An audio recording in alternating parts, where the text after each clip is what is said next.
السلام عليكم ورحمة الله تعالى وبركاته. مرحبا بكم من جديد في قناتكم وصفات حنان. وصفة اليوم غتكون لي ميني تارتوليت او تورتات صغار بالكريمة البرتقال وبعجينة بدون زبدة، تيجيو راقيين جدا في المنظر ولذاذين، وكذلك كيجيو زوينين في المناسبات وفي البيفيهات. نتمنى ينالوا الاعجاب ديالكم. من عجبكم دائما ما تنساوش تشجعوني بلي لايك وبتعليقاتكم الرائعه ايضا، واشتركوا في القناه بالنسبه لي اول مره تشوف الفيديو. ننتقلوا المقادير وطريقه التحضير. بالنسبه للمقادير ديال العجين غادي نحتاجوا فيه نصف كاس من السكر سنيده، ما يعادل 60 غرام من السكر، 60 غرام من الزيت يعني نصف كاس من الزيت، جوج كيسان وربع من دقيق الابيض ما يعادل 220 غرام، بيضه واحده على حراره المطبخ، كيس من سكر فانيلا اي 8 غرام، ونصف ملعقه صغيره من خميره الحلويات ما يعادل 4 غرام. بغيتو تضاعفوا المقادير يمكن لكم، ونضيفوا كذلك خبيصه من الملح.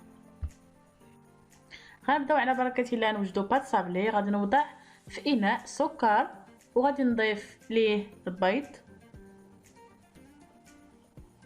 ونخلط مزيان.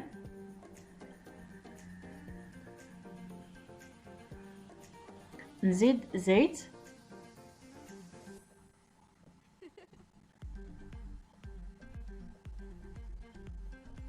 نضيف سكر فانيلا. تقدروا تستعملوها ولا تنسموا بالقشور ديال الحامض اولا ديال البرتقال. غادي نضيف نصف اولا راس معلقه من نكهه البسكويت اختياريه.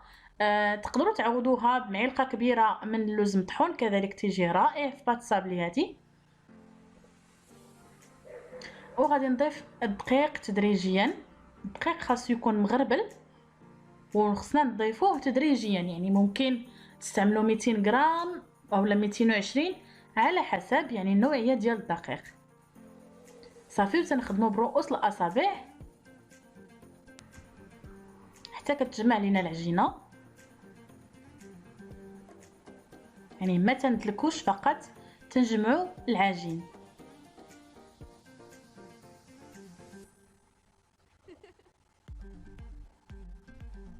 وهذا هو الشكل ديالها، يعني كتجي رطبه، الملمس ديالها كيجي رطب. غادي نلويها في واحد الكيس بلاستيكي ونخليها غير 5 دقائق، يعني ما غاديش تحتاج هي الثلاجه نديروها الثلاجه، يعني غادي نخدموا بها يعني في سور بلاص. فقط القيته اللي غادي نوجدوا سطح العمل تنخدموا بها. هنا غادي نفرش، ندير واحد البلاستيكه غادي ندلكها ما بين جوج بلاستيكات، تقدروا تدلكوها برشود الدقيق. راه كتجي ساهله في الدليك، ما كتكسرش نهائيا. انا تنفضل هاد الباط صابلي اللي بالزيت على باط صابلي بالزبده، يعني هي كتحتاج الوقت كتير انها تدار في الثلاجه، وكذلك ملي تنقادوها كذلك نردوها للثلاجه. ملي كندلكو هذا هو القياس ديالها. بالنسبه ليمول تقدروا تستعملوا هادو اللي كيكونوا كبارين شويه ولا مربعين اولا هادو صغار، اولا كذلك هادو الصغيورين اللي غادي نستعمل معكم اليوم اللي كيكونوا صغيورين. وكذلك الا ما توفرش لكم تقدروا تقطعوا بالقطعه اللي كتكون هكا مشنتفه اولا على شكل وريضه. الا ما عندكمش القوالب غادي من بعد ما غادي تقطعوها على الشكل اللي بغيتو غادي تلصقوها في القاع ديال هاد الليمول ديال لي كاب كيك اللي دهناهم بالزيت.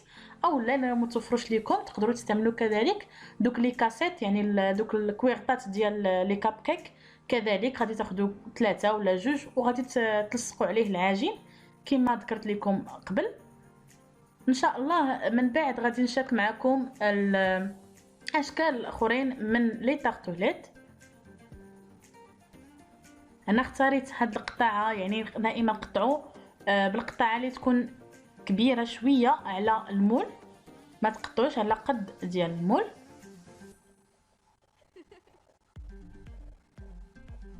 بهذا الشكل يعني ما كندهنش ليمول نهائيا، فقط تقطع وتلصق العجين في القوالب.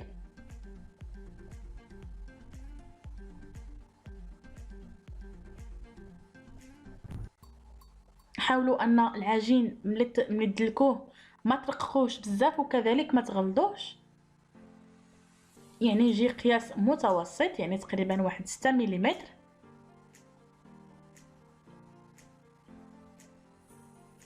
وكنستمر بنفس الطريقه حتى كنكمل العجين.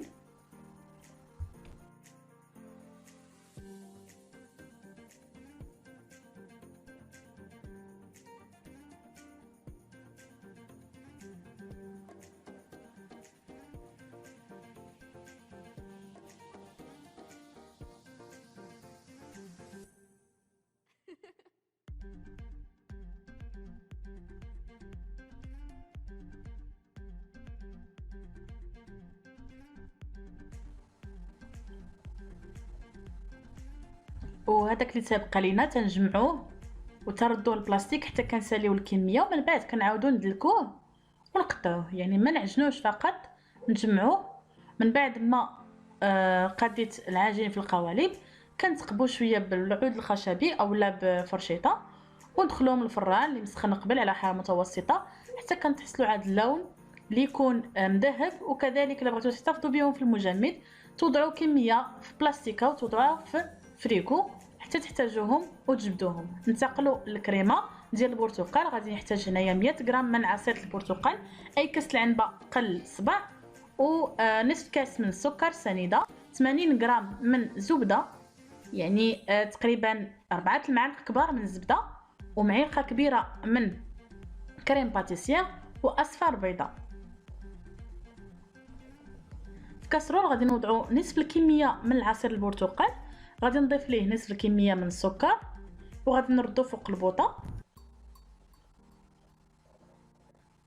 من بعد غادي نخلطوا الاصفر البيض مع كميه متبقيه من السكر وكريم بودره الكريم باتيسير، وغادي نضيف كميه اللي تبقات لي من عصير البرتقال، وغادي نحرك مزيان.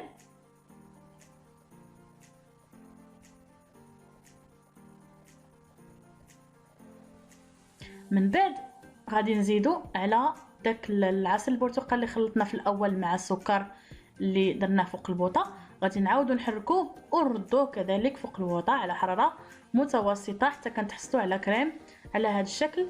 من بعد غادي نضيف الزبده، انا استعملت زبده من اصل حيواني يعني زبده ديال العبار، من الاحسن ما تستعملوش مارغرين. صافي كنخلطوه بلا ما كنردوه فوق البوطه في هذه المرحله بهذا الشكل.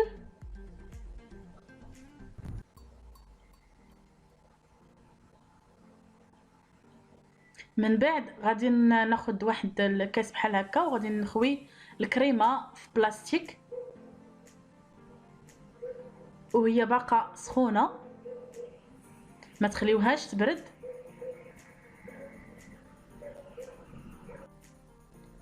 صافي من بعد غادي نملأ به هاد القوالب ديال السيليكون اللي خاصهم يكونوا على قد لي طارطوليت اللي استعملتو، ما يكونوش كبارين عليهم، وكنملأ بهذه الطريقه.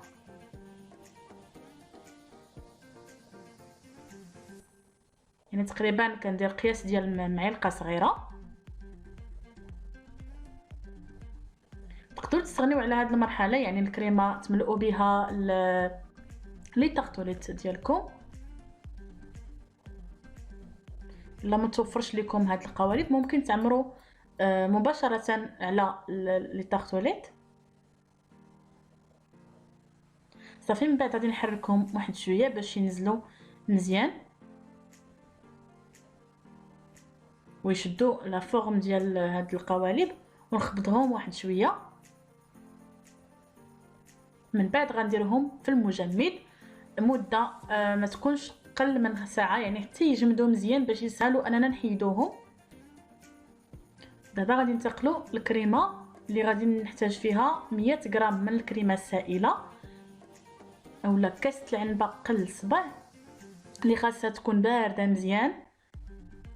غادي نزيد ليها راس معلقه من نكهه اللوز اختياريه، ممكن ما تضيفوهاش، وغادي نطلعها. من بعد غادي نضيف ليها ديك الكريمه البرتقال اللي شطت ليا هنا، يعني غادي نحضروا كريم دبلومات، هي كتصاوب اننا كنزيدوا ليها كريم باتيسير. انا عندي تبقات ليا هاد الكريمه البرتقال زدتها معها تيجي مذاق رائع جدا. بالنسبه للناس اللي ما تيفضلوش كريم باتيسير هكاك مع لي تارتوليت، ممكن تستعملوا كريمه دبلومات اللي كتجي حتى هي رائعه جدا في لي تارت.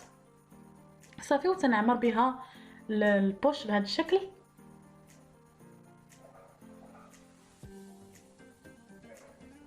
وغادي ندير قياس ديال معلقه صغيره في كل تارتوليت. يعني بغيتو تستعملوا غير هاد الكريمه ممكن تعمروا بها لي تارتوليت ديالكم.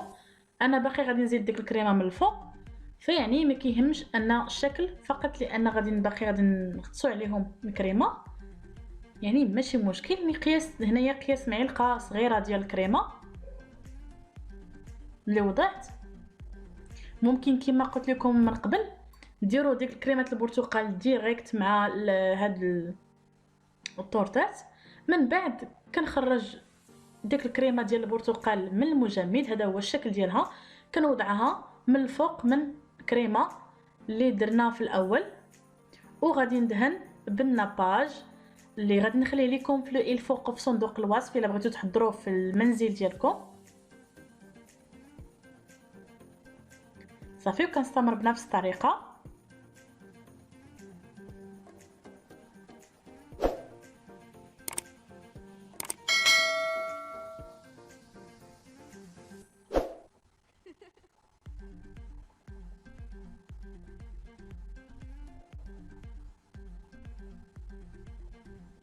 وغادي نحتاج كذلك شويه ديال اللوز محمر ومطحون، غادي نديرو في الجناب على هذا الشكل.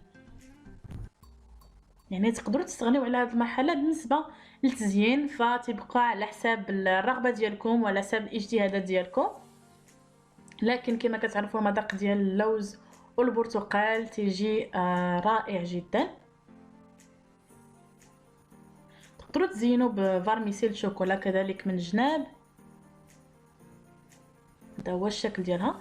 من بعد غادي ندوب شويه ديال الشوكولا نوار، وغادي ندير واحد الخويط فوق ديك الكريمه ديال البرتقال.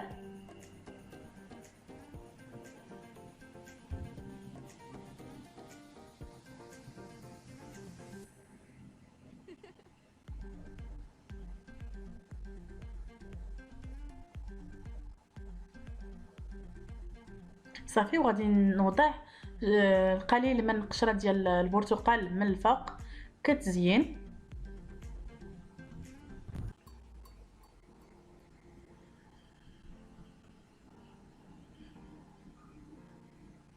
صافي وهذا هو الشكل النهائي ديال لي ميني تارتوليت اللي كيجيو رائعين جدا في المنظر وكذلك في المذاق، تيجيو هائلين. نتمنى ينالوا الاعجاب ديالكم، وكذلك تيبقاو اقتصاديا بالنسبه لهاد العجين بات صابلي بالزيت. انا شخصيا تتعجبني احسن من ديال الزبده، لا في المذاق لانها كتصبر مده على ديال الزبده، يعني ما كتشربش دغيا الكريمه وتفزق. كذلك كنصيحه اخرى غادي نعطيها لكم بالنسبه للاخوات مثلا اللي بغاو يصاوبوهم في الصباح ويتناولوهم في العشيه، تقدروا تدهنوا لاباط من بعد ما طيبوها، دهنوها بشويه من الشوكولا البيضاء. وإلا صاوبتوا بات صابلي بالكاكاو غادي تدهنوا بشوكولا سوداء. نتمنى الفيديو ديال اليوم يعجبكم بزاف. ما تنساوش الا عجبكم ديروا لايك وتخليو تعليقاتكم، وكذلك تبارطاجيو الفيديو مع اصدقاء ديالكم في مواقع التواصل الاجتماعي لتعم الفائده وتكبر القناه. شكرا لكم والى اللقاء.